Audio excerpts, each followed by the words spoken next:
Salut! Le Maroc est dans son territoire. Le Maroc est dans sa légitime défense. Le Maroc est pour une solution dans le cadre des Nations Unies, dans le cadre d'autonomie.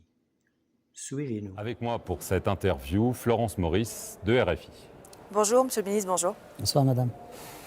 Monsieur Bourita, le Premier ministre palestinien, Mohamed Shtayyeh, a déclaré à la tribune, a exhorté l'Union africaine à retirer le statut d'observateur à Israël. On aimerait bien comprendre exactement la position du Maroc, parce qu'elle n'est pas très claire. Est-ce que vous êtes en faveur de ce statut d'observateur? Est-ce que vous comprenez les critiques du Premier ministre palestinien à l'égard des pays, notamment arabes, qui semblent favorables à ce statut d'observateur? Moussa Faki était dans son mandat. Je ne parle pas du fond. Moi, je parle d'abord de la procédure. 3 ou 4 pays ont annoncé chez eux qu'ils allaient combattre cette décision. Ils sont venus à partir de cette surenchère nationale pour imposer leur position ici à l'Union africaine.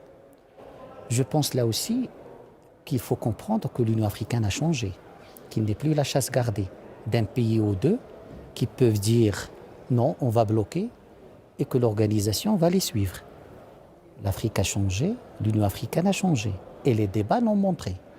Il se trouve aujourd'hui que 44 pays africains ont des relations avec Israël. 44. Je pense que c'était Margaret Thatcher qui avait dit un jour sur l'ONU, c'est le miroir qui reflète une réalité. Si cette réalité ne plaît pas à 4 pays, il faut la changer d'abord sur le terrain. Il y a un parmi les pays qui sont les promoteurs de ce débat, qui ont reçu il y a une semaine l'ambassadeur d'Israël et qui ont une ambassade avec un drapeau d'Israël qui flotte. Je parle d'Afrique du Sud. Comment on peut accepter une réalité chez soi et venir imposer le contraire au niveau de l'Union africaine? C'est hypocrite. Je pense que c'est un réflexe que l'Union africaine est une chasse gardée, qu'on peut faire à l'Union africaine ce qu'on veut. Ce n'est plus le cas. Mais vous êtes favorable à ce statut d'observateur, on peut le dire, c'est clairement ce que vous On dites. est favorable à la mise en œuvre des textes de cette organisation.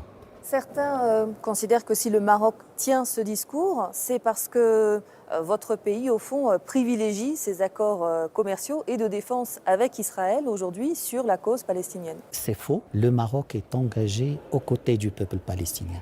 Nous tous, on est pour une solution à 2 États. Lorsqu'on est pour une solution à 2 États, c'est qu'on doit reconnaître 2 États qui doivent vivre côte à côte dans la paix et dans la quiétude. C'est ça la position du Maroc. Et le rétablissement des relations avec Israël ne changera aucunement la position du Maroc sur la question palestinienne. Est-ce que votre rapprochement avec Israël, les accords de coopération que vous avez, ne vous mettent pas un peu en difficulté sur cette question qui divise aujourd'hui l'Union africaine? Lorsqu'on est clair par rapport à ces positions, lorsqu'on n'instrumentalise pas les causes des autres, ça ne pose pas de contradiction. Et le Maroc souhaite également que l'évolution de sa relation avec Israël puisse permettre la réalisation des droits du peuple palestinien à avoir un État indépendant. L'Algérie vous accuse de coopérer militairement avec Israël pour l'intimider. Qu'est-ce que vous répondez à ces accusations? Ça fait longtemps que j'ai arrêté de suivre ce que dit l'Algérie ou la diplomatie algérienne, parce que je vois qu'il y a beaucoup de contradictions, beaucoup de choses. Si ma mémoire est bonne, lorsque l'Algérie a décidé de rompre les relations, il y avait 6 ou 7 points. Pas seulement cette question-là. L'Algérie a évoqué le Sahara, l'Algérie a évoqué la guerre de 63, l'Algérie a évoqué beaucoup de choses. Je pense que c'était Talleyrand qui avait dit quand c'est excessif, lorsque c'est excessif, ça devient insignifiant. Et je pense que lorsqu'on est dans l'excès, on n'a plus d'impact. L'Algérie a pris des positions unilatérales. C'est son droit. La démarche de Sa Majesté le Roi a été de ne pas aller vers l'escalade, de ne pas même pas réagir à ces décisions unilatérales, et ça sera toujours notre position. Donc L'Algérie est dans l'excès. Ce qui est excessif et insignifiant, mais les positions du Maroc sont claires. Est-ce que pour vous, l'hypothèse d'une confrontation militaire directe entre vos deux pays est envisageable aujourd'hui, exclue? Le Maroc n'est pas dans l'escalade. Le Maroc n'insulte pas l'avenir. Et le Maroc pense qu'on ne change jamais la géographie. Mais le Maroc, comme je l'ai dit, la démarche de Sa Majesté le Roi, c'est ne pas aller dans l'escalade et de se concentrer sur ce qui nous unit, pas ce qui nous désunit. Alors au Sahara, le cessez-le-feu qui était en vigueur plus ou moins depuis 1991 a été rompu, il y a eu des affrontements militaires. Est-ce qu'on est dans une situation de guerre, de quasi-guerre, ou est-ce que ça reste des petites escarmouches à vos yeux, militairement? Le Maroc est dans son territoire et le Maroc est dans sa légitime défense. Le Maroc n'a jamais cherché la confrontation. Le Maroc est pour une solution dans le cadre des Nations Unies de ce problème, dans le cadre de l'autonomie, de souveraineté marocaine. Et ceux qui ont rejeté les résolutions du Conseil de sécurité, ce n'est pas le Maroc qui a sorti un communiqué en octobre pour dire « je rejette la résolution adoptée par le Conseil de sécurité ». C'est ce pays-là qui a officiellement rejeté la volonté de la communauté internationale. À propos, est-ce que l'initiative de l'envoyé spécial des Nations Unies a un avenir, ou est-ce que c'est mission impossible? On a le sentiment que la situation est bloquée, l'Algérie reste sur la même position, à savoir des négociations directes entre vous et le Polisario, ce que vous refusez. Est-ce qu'on n'est pas dans une impasse? Il ne faut pas mettre l'Algérie et le Maroc sur un pied d'égalité. Le Maroc est en ligne. Le Maroc est aligné sur la résolution du Conseil de sécurité. L'Algérie ne veut pas cette résolution. Donc pour le Maroc, il est à l'aise. L'envoyé personnel a un mandat, a un cadre d'action. Lui-même dit qu'il travaille pour les tables rondes. Si l'Algérie ne veut pas, c'est son problème. Mais est-ce que vous pensez que ça va se débloquer? Moi, je pense que, en tout cas pour le Royaume du Maroc, il y a une volonté pour trouver une solution dans le cadre de l'initiative d'autonomie marocaine et rien que l'initiative d'autonomie marocaine. Le cadre, c'est un cadre des tables rondes avec la participation de la véritable partie à ce différend régional. Dans ce couloir, demandez à n'importe quel diplomate. Le problème du Sahara, il est entre qui et qui. Lorsqu'on est un acteur de ce problème. Et l'avantage de cette escalade algérienne, c'est que l'Algérie aujourd'hui a démontré qu'il est la véritable partie à ce problème.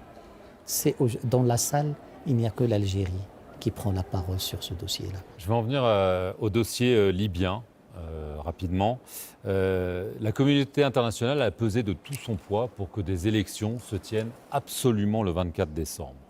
N'importe qui, un minimum informé, savait que les conditions n'étaient pas réunies, que ça n'allait pas arriver. Est-ce que vous pensez que la communauté internationale a eu tort de pousser absolument à ces élections dont on savait bien qu'elles n'allaient pas avoir lieu? Ce sont les Libyens eux-mêmes qui ont choisi, lors du dialogue de Genève, le 24 décembre. Ils ont mis les institutions et les processus pour ça. Tout le monde savait que ça n'allait pas être facile.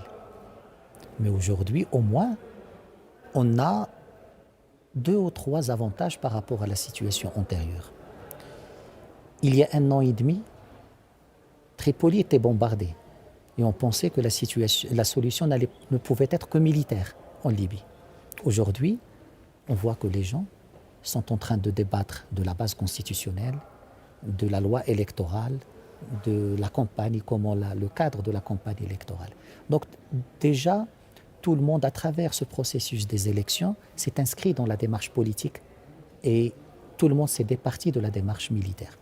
Deuxième acquis, les obstacles à la tenue des élections ont été identifiés.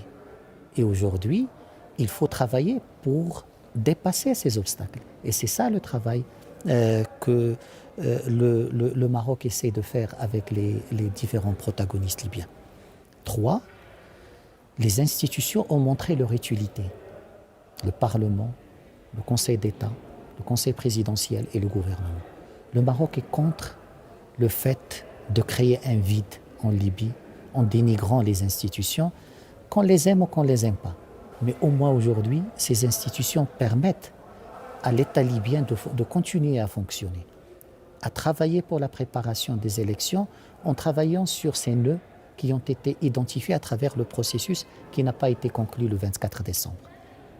Au-delà de la question du report des élections, on voit bien que les questions que ça soulève et dont vous parlez exacerbent dans le pays un certain nombre de tensions. Est-ce que ça veut dire qu'il va falloir encore que la perspective d'une élection s'est éloignée fortement pour longtemps? Je pense qu'il y a aussi une perception eurocentrique qui fait de l'élection la panacée pour résoudre tout. Le contexte libyen est un contexte particulier.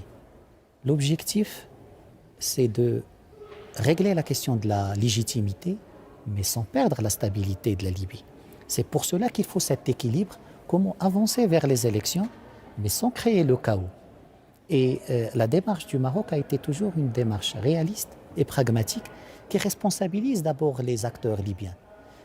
On peut organiser toutes les conférences internationales en Europe et ailleurs et établir des recettes. Mais est-ce que ces recettes sont adaptées au contexte libyen? C'est ça le véritable problème. Aujourd'hui, les élections restent un objectif, je pense, en Libye. Et le Maroc y croit. Mais pas une fin en soi. Pas une fin en soi, parce que le plus important, c'est que ce pays retrouve sa stabilité, retrouve son rôle. Parce que pour le Maroc, comme l'a dit Sa Majesté le Roi, la Libye, on n'est pas voisins, mais la Libye est très proche parce que sa stabilité nous touche, son instabilité nous touche. Et les liens entre les deux pays sont très importants et sont très anciens. Monsieur le ministre, merci. Merci.